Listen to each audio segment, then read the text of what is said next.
Good afternoon, subscribers and viewers. Welcome to my channel.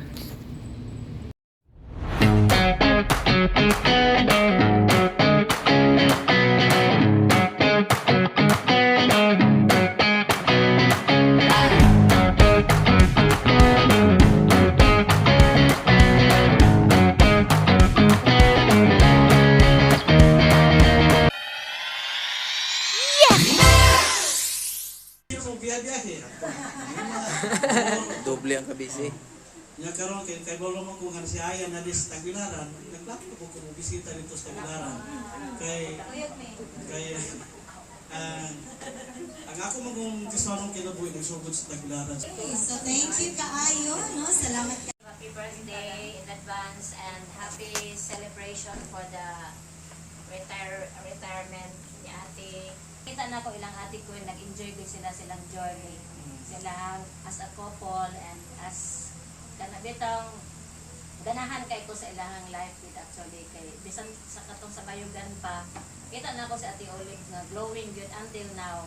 So kanang more dili nimo ma-feel ang kanang gitawag nga older nga mga kuan kay si Ate Olive nagtan-aw ko sa una og karon parihar man gyud mo man gyud si Ate na change.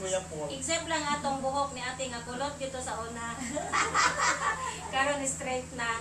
And then ganahan di ko ni Ate Olive sa una kay atba may sila sa church dito nya wato ko sa ilang sa ilang man tong barito nang ara namin nagmanyanita nga may picture. Ganahan ko dito magtambay kay welcoming kay si Ate Olive at si Kuya niya. Very humble nga couple. Yan. Tinda-tinda, wala naman ito tindahan ninyo Ate, no? Tindahanan. O niya, kaon mo diri. Sus, maya people, grabe ang mga kaon dito. So, di na ko tumalimtan nga times. So, happy birthday and happy retirement, Ate Olive. Gusto ko magpasalamat sa Ginoo kay maka-rejoice tano kauban nila Sister Olive, Igla Kuya Paul no sa victory, especially sa birthday another year nga gidugan sa Ginoo. Dili ko makalimot kay si Sister Olive, si Ate Olive is ka birthday gid siya ni Mami, no? And then I am happy nga makita si Ate Olive nga mag-retire na. I hope ako kon mo sunod. No nga yun ana gihapon nga healthy gihapon nya makita nako nilang kanang naga-enjoy lang yun sila kauban sa Ginoo, no, ang ilang pagpangalagad sa Ginoo. Wala gid ako ang prayer sa akong heart no nga kanang kita tanan no nga makaplagan kita sa Ginoo nga faithful. Isa gid ang makahatag sa ako kalipay. Ko lang yung prayer sa inyong duha no kay especially yung blessed Jude always good no nga glorify gid ninyo ang Ginoo no hangtod sa iyang pagbalik o hangtod sa iyang pagkuha sa ato ang na siya gid ang mahimaya sa ato ang kinabuhi. So God bless or thank you kayo sa Ginoo sa pag-bless sa inyo ha. So thank you kaayo, no? Salamat. And Ate Olive and Kuya Paul, sa kay Hazel. And dako nagpasalamat sa Ginoo sa kinabuhi pa na Ate Olive na pariman po ko niya nga kanabang magpadayon sa pag-eskwela tong kalisod dili man na indra sa tong pag-eskwela, di ba? Once magpadayon ta kay Winno nga God will provide ragid po sa tanan. And sa parang kuan Kuya Paul also ako pasalamat sa iya. And I wish you all the best sa inyong duwa sa kuan. And kanabang mag-enjoy lagi po ninyo ang kinabuhi uban ng Ginoo. And parehas mo duha retired na. And mana siya ganung pasalamatan sa Ginoo. And happy birthday and Kuya Paul, God bless you. So, ako nagpasalamat po ko no, sa Ginoo. Nakauban po namin sila dire katong nagkuan ni silang kinabuhi kay everyday namin makatunan kada kaon jud na namo pero may ingon ni Mami Olive nga maningkamot jud mo eskwela kay kami sa una ingana. So tungod ni ana ba na nahimo po namo inspiration nga maningkamot gid mi makahuman mi sa among pag-eskwela.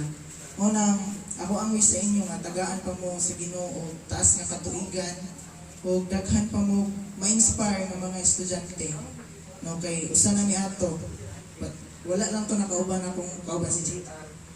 No sige siya chat sa ako nga inga dito pud nga kuan salamat kaayo sa ilaha kay kato mangud siya maulawon kaayo to nag-ingon pud siya sa ako nga na kung wala ka ba Basig wala siguro ko karon naka-exam, wala siya kakuan kay hilog ni kayo. Mao na magpasalamat siya kay kuan siya diri naka-stay tas buotan daw kayo. Ante daw. Siya ma-learn ba kada adlaw. So mao to sulod sa mga pila mi ka months diri nagkuan 3 months. So okay mi nagstay din hi. Diyan na si Rila nagtake.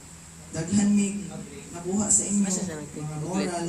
Asa siya nagtake? And ako ang wish niyo nga tagaan pa mo sa Ginoo tagaan pa mo sa Ginoo more blessings no. At physically kay magkuha naman kita mga tingol lang na tagaan pa sa Ginoo kusog pero kusugan pa man ni sila. Pasalamat na yan sa ila kay katong exam namo alas 6 pag yun na namin dito. Pasalamat mi sa ilang support yun. Ihatod yun mi nila dito. O ako alang maingon is padayon ta sa pag-alagad sa atong buhingan Dios. Salamat po daan sa Ginoo kay gihimo nila ni og kuan. Dili sila nag-review niya nakapokus gid daw sila maayo. Salamat sa mga katubagan sa mga pag-ampo. Kay sa pag-take ng exam na rilan take 1 review nakapasar sila. Salamat sa mga pastors. Pasalamatan sa nakudaan ang mga pastors. Before sila nag-exam atong sa women dito as a fellowship patawag yung post mga pastors mga pag-ampo. Incorporate kuan man ni birthday kay tulumang gid ay sila kabuok no. Kani sa Psalms 118 verse 24 ingon siya diri sa Binisaya. Kini mao ang adlaw nga gihimo sa Ginoo magkalipay o magmaya kita niini. So pasalamatan gyud nato ang Ginoo sa adlaw nga paghimo niya kanato. So mao na dapat gyud i-celebrate nato birthday. So manang ug manoy happy birthday kaayo. Apil kang isin sa adlaw nga natawhan no. So tulong gid ni sila kabuok. So salamat sa kaayo sa pagsuporta ninyo sa akong mga kabataan. Sila gid pud una nga naga-support. No, thank you kaayo sa pag-remind. Sila kanunay maoy nagahatag mo nang ang akong tulo ka ulitaw moingon gid ni si Mana nga ayaw sa gid mo pag-inyo. No? Kinahanglan gid nga makalampos gid mo pag-eskwela kay lisod gyud ang kahimtang sa dili makalampos. So mao gid po na ako ang gisige nila isilsil nga tumana gid ninyo yung mana kay na. So salamat kayo nang sa imong pag-amuma pagkuan sa mga kabataan. Ilabi na po si Manang tuod sa wala pa po pastor siya po nagpasulod sa ato sa niya. So gumikan atong niya so nakakuan-kuan mi. So salamat kaayo kay naagid siya nagagabay nagkanang ganing wala kag giisip nga laing tao kundi sama sa iya gyud nga igsuon sa iyang anak. Thank you kaayo sa imong pagmahal kanamo no. Apil ni Manoy kay kuan gyud ni sila very supportive kaayo ni kaayo sila sa amo halos sige sila panawag kung sa yung mga sitwasyon kung sa yung kahimtang labi na sa una katong mawatan ng trabaho.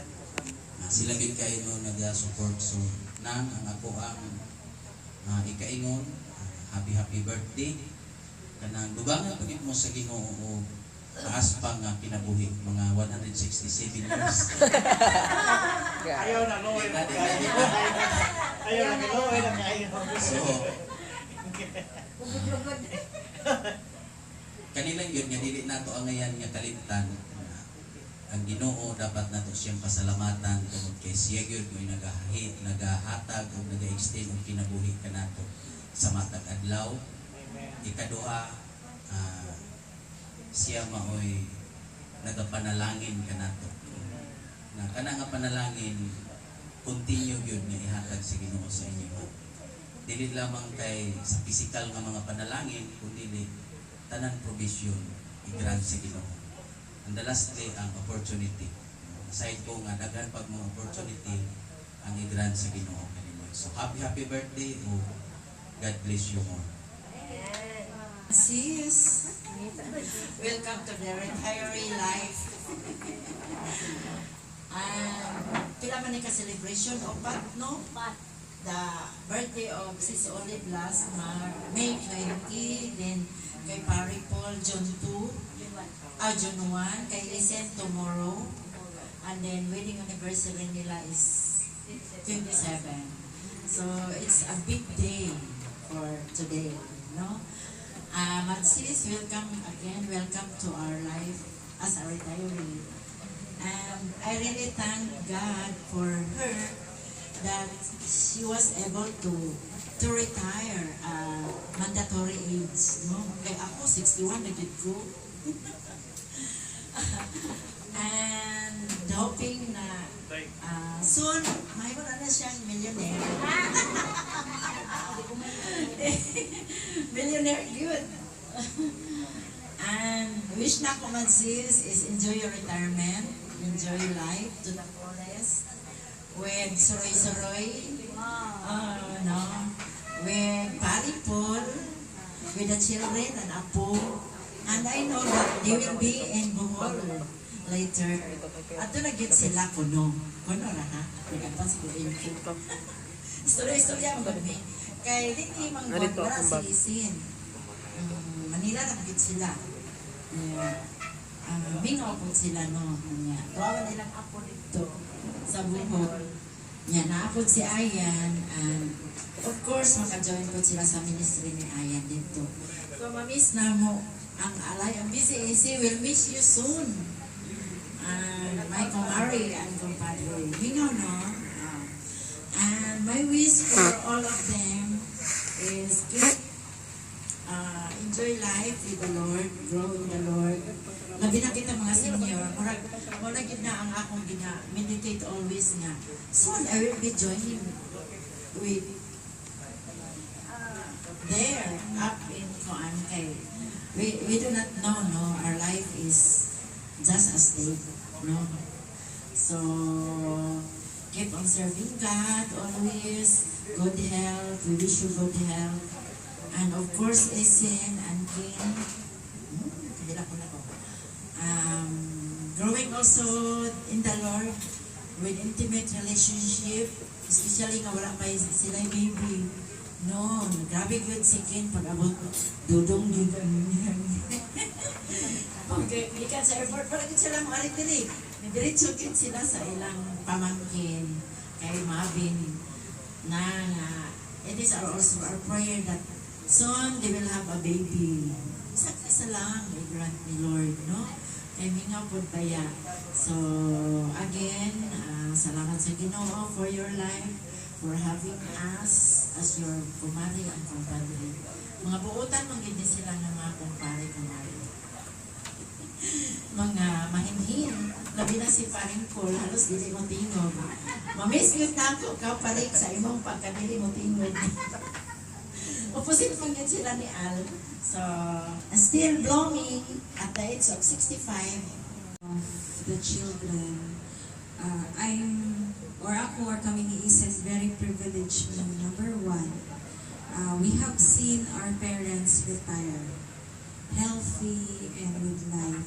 Murag, dili mangod siya,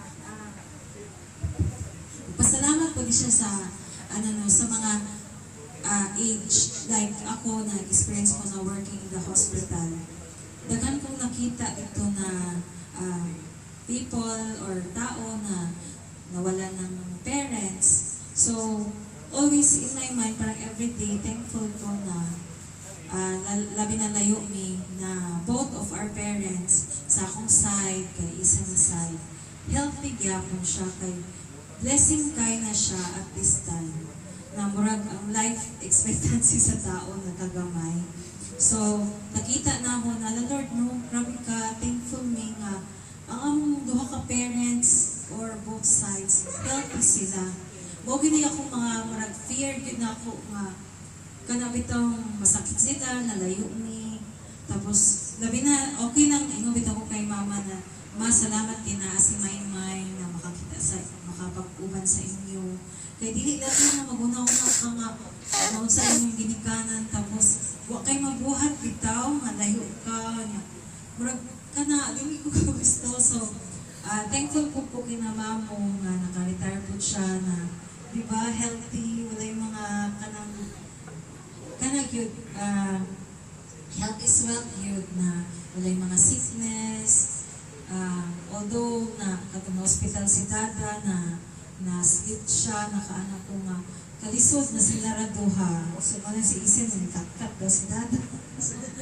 Ayun ko na, lisod yun siya kaayo. So, kung nag-decide na sila na magpuhol sila, ayun ko kay Isen na, okay na po kay at least ba na ay sa ila. So, makakuan sa ila. So, pasalamat lang po din kay God na sa paghatag sa ila o more life and